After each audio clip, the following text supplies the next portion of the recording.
The thunderstorm asthma season has officially begun in Victoria, and authorities are urging asthma and hay fever sufferers to be vigilant. Reporter Michaela Ortolin has more from Melbourne.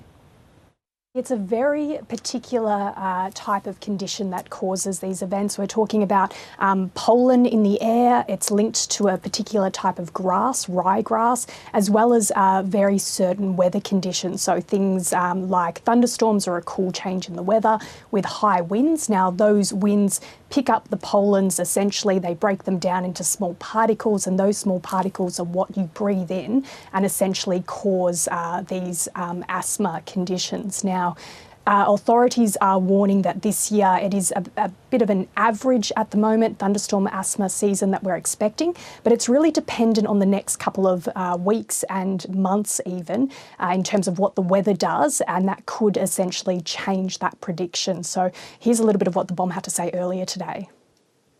The conditions out there, the soil moisture is quite dry, so there hasn't been as much grass growth as previous years, but if we do see an increase in rainfall in the next few weeks, month, then we could be heading towards a more normal amount of grass growth, and so therefore a slightly higher than average thunderstorm asthma risk season.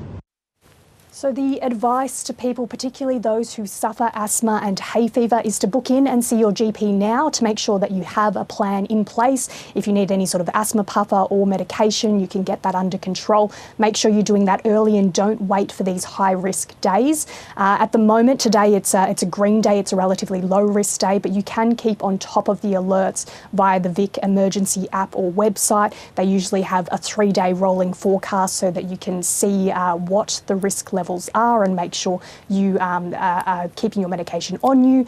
The best advice on those high-risk days for people who do suffer asthma or hay fever is to stay indoors. Now, we do remember back in 2016 there was that extremely bad thunderstorm asthma event where 10 people died and thousands of others were impacted and had difficulties breathing. So this is something that the health authorities are taking very seriously. They're reminding people to stay vigilant, make sure you do book in that GP appointment and you are prepared in case there is a high-risk day.